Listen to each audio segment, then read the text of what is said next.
10th class प्रश्नावली 1B का अति लघु उत्तरीय प्रश्न है। यहाँ पे कह रहा है कि रिक्त स्थानों की पूर्ति करें। ये जो 5 क्वेश्चन दिए हैं, पहला का ये रिक्त स्थान है, इन्हें पूर्ति करना है।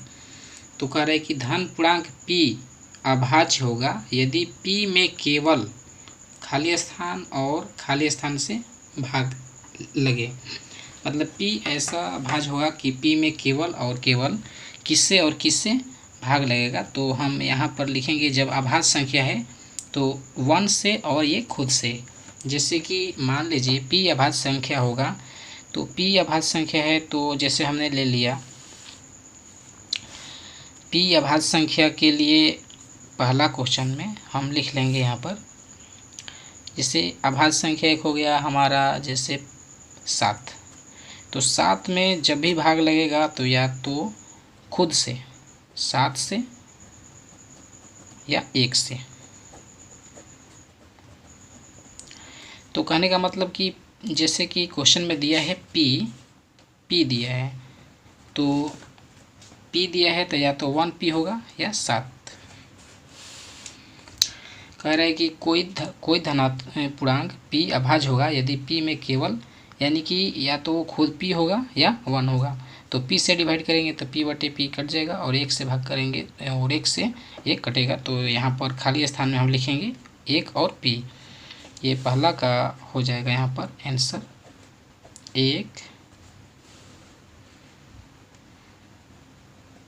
और p, यही पहला का आंसर होगा। अब हम यहाँ पे दूसरा देखेंगे। दूसरा कह रहा है कि संख्या को अभाज्यों के गुणनफल के रूप में लिखा जा सकता है। मतलब संख्या को अभाज्यों के गुणनफल के रूप में लिखा जा सकता है। तो यौगिक संख्या जो होगा उन्हीं को अभाज्य गुणनफल के रूप में लिख सकते हैं। तो ये दूसरा वाला में होगा यौगिक संख्या। आइए यहाँ पर हम लिख लेते हैं दूसरा। ये दूसरा का आंसर हो जाएगा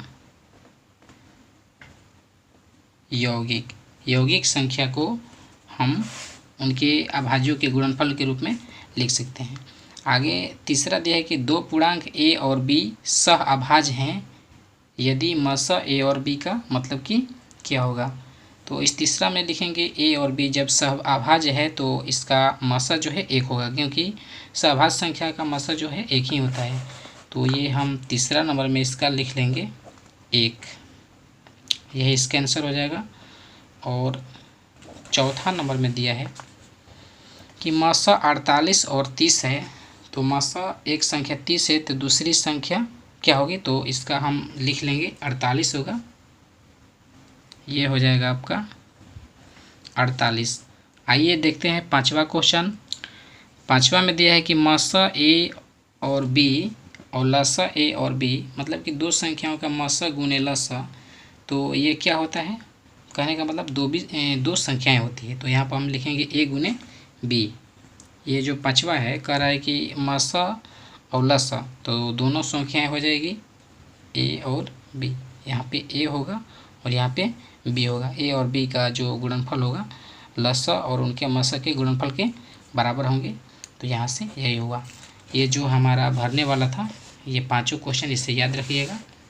और यही इसका आंसर हो गया। पहला में 1 और p होगा, और जो दूसरा है इसमें हम यौगिक भरेंगे और इसमें भर देंगे हम 1, क्योंकि सहभाज्य का मसा 1 होता है। और ये जो दो संख्याएं हैं तो यहाँ पर हम 1 30 है तो ये 48 हो जाएगा। और ये दोनों संख्याओं का लसा गुने मसा जो है बराबर होता है दो संख्याओं के गुणनफल के। तो यहाँ पर दोनों संख्याएं हो गई है a और b। ये देखिए यहाँ पर दूसरा क्वेश्चन का ये पहला मैथ है। कह रहा है कि निम्न गुणनखंडों में अज्ञात संख्याओं को लिखें। मतलब कि ये यहाँ पर कौन सी संख्या भराएगी कि उसे 2 से कटाएंगे तो ये b प्राप्त होगा, और उसे 2 से कटाएंगे तो c प्राप्त होगा, और उसे 2 से कटाएंगे तो यहाँ पे लास्ट में 17 मिलेगा। तो इसी को हमें ज्ञात करना है। तो आइए हम इसे पहले कॉपी पर लिख लेते हैं। देखिए हम यहाँ पर a b c दिया था, हमने क्वेश्चन लिख लिया। तो जैसे कि हम यहाँ पर संख्या ले लेते हैं 136।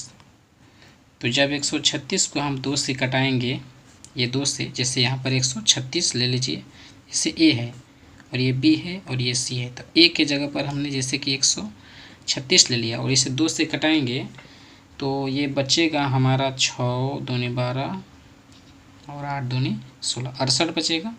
जब इससे हम 2 से कटाएंगे तो ये हो जाएगा 34, यानी कि 68 को 2 से कटाएंगे तो ये 34 बचेगा और जब 34 को 2 से कटाएंगे तो ये 17 बचेगा। यानी कि इसमें 2 2 2 है, ये 3 और ये वाला 36 हो गया और ये इसमें जो भरेगा इसमें 48 होगा और ये सी वाला जो है ए बी सी तो ये इसमें 34 भरेंगे और इसे जब कटाएंगे तो ये हो जाएगा 17। यही हमारी संख्याएं हैं जो इस खाली स्थान में ए बी सी का मान हो गया। आइए यहाँ पर दूसरा क्वेश्चन देख लेते हैं किताब से। देखिए दूसरा क्वेश्चन 3 बॉक्स दिया है ऊपर और ये 8 है, मतलब कि 8 का किस किस से गुना करेंगे तो मतलब 8 हो जाएगा। तो यहाँ पे लिखेंगे 2 2 दूनी 4 दूनी 8 ये हो जाएगा। और 72 जो है 72 को किस किस से संख्या गुना करेंगे कि 72 होगा, पहला एक दे दिया है 8 तो एक 9 बचता है, 8 9 72 9। तो यहाँ से 9 किस किस से गुना करेंगे तो होगा, यहाँ पे लिख लेंगे 9 गुने 3 गुने 3। तो यहाँ से सबका गुना करेंगे तो 72 मिल जाएगा। 2 दूनी 4 दूनी 8 तेरी के 24 तिया 72। तो हमने संख्या बता ली है। आइए हम इसे एक बार कॉपी पर भी भर लेते हैं। चलिए कॉपी पर हमने इस क्वेश्चन को लिख लिया है। तो देखिए ये कॉपी पर ये 72 है तो यहाँ पर 8 हो गया, तो इस किससे गुना करेंगे कि 72 होगा, तो 8 9 72 9 और 8 दिया है तो 8 को किन 3 से गुना करेंगे कि 8 होगा, तो यहाँ पर हो जाएगा 2 2 2 क्योंकि 2 गुने 2 गुने 2 8 हो जाएगा। और 9 जो है किन किन से संख्या से गुना करेंगे कि 9 होगा, तो ये होगा 3 और 3 तितरी के 9 और ये सबसे गुना करेंगे ये हो जाएगा 8, ये हो जाएगा 9 और 8 9 72। तो यही जो था दूसरा क्वेश्चन वाला भरने वाला ये हो गया हमारा। अगर आपने हमारे चैनल VRP एजुकेशन को सब्सक्राइब नहीं किया है तो कृपया सब्सक्राइब करें। धन्यवाद। देखिए यहाँ पर तीसरा क्वेश्चन कह रहा है आगे कि निम्नलिखित का अभाज्य गुणनखंड करें। निम्नलिखित का अभाज्य गुणनखंड करें तो यहाँ पर हम अभाज्य गुणनखंड करेंगे इसका। जैसे कि पहला दिया है 124, तो जब हम 124 का अभाज्य गुणनखंड करेंगे यहाँ पे हो जाएगा 124।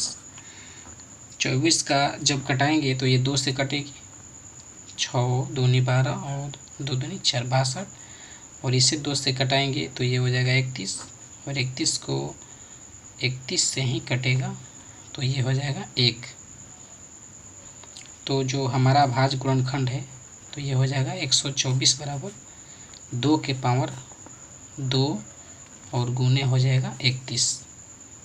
यही हो गया अभाज्य गुणनखंड। अब आइए दूसरा देखते हैं। दूसरा दिया है 156, तो जब हम 156 का कटाएंगे तो यहाँ पे 2 से कटेगा तो ये हो जाएगा 7 दूनी 14 1 और 8 दूनी 16 78 होगा। 2 से जब भाग करेंगे तो ये 78, जब इसमें हम 2 से भाग करेंगे तो ये हो जाएगा 3 दूनी 6 1 9 दूनी 18 39 और जब हम इससे कटाएंगे ये 2 से नहीं कटेगी क्योंकि इकाई के स्थान पे सम संख्या नहीं है तो ये हो जाएगा 3 से कटेगा 13 तिया 39 और 13 से कटाएंगे तो ये हो जाएगा 1। तो इसका अभाज्य गुणनखंड हो गया 156 का, ये 2 के पावर 2 3 1 है 1 हो गया और 13 के पावर 1, तो ये जो है 156 का अभाज्य गुणनखंड हो गया। अब आइए आगे देखते हैं। तीसरा क्वेश्चन दिया है 140, तो जब 140 का अभाज्य गुणनखंड करेंगे तो इससे पहले 2 से कटाइए, 7 दूनी 70 हो जाएगा, 70 को 2 से करेंगे तो ये 35 हो जाएगा, इसे 5 से करेंगे तो ये 7 हो जाएगा, 7 बचे 35 और ये 7 से करेंगे तो ये 1 हो जाएगा। तो 140 का अभाज्य गुणनखंड हो गया 2 के पावर 2 क्योंकि 2 2 है, 5 के पावर 1 5 सिंगल है, 7 के पावर 1, तो 140 का ये अभाज्य गुणनखंड हो गया। अब आइए इसका चौथा क्वेश्चन देख लेते हैं। चौथा दिया है 5005, तो 5005 को जब कटाएंगे अभाज्य गुणनखंड में तो सबसे पहले हम इसे 5 से कटाएंगे क्योंकि ये 1 से, 2 से और 3 से नहीं डिवाइड होगी। तो जब इससे भाग करेंगे 5 से तो ये 1001 होगा। और जो इस संख्या को हम 7 से घटाएंगे तो ये 7 से घटेगी। आप इसे ध्यान रखिए, गुना भागा करके देख लीजिएगा, 143 होगा। और जब इस संख्या को हम 143 को 11 से घटाएंगे तो यहाँ पर 13 होगा।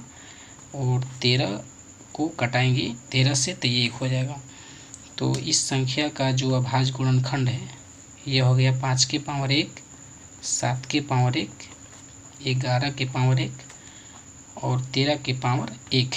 ये जो है 5005 का अभाज्य गुणनखंड है। अब आइए इसका 5वां क्वेश्चन देख लेते हैं।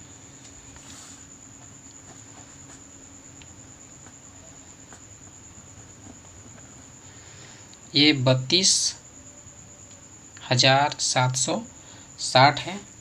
तो इस संख्या को यहाँ पर हम घटा रहे हैं।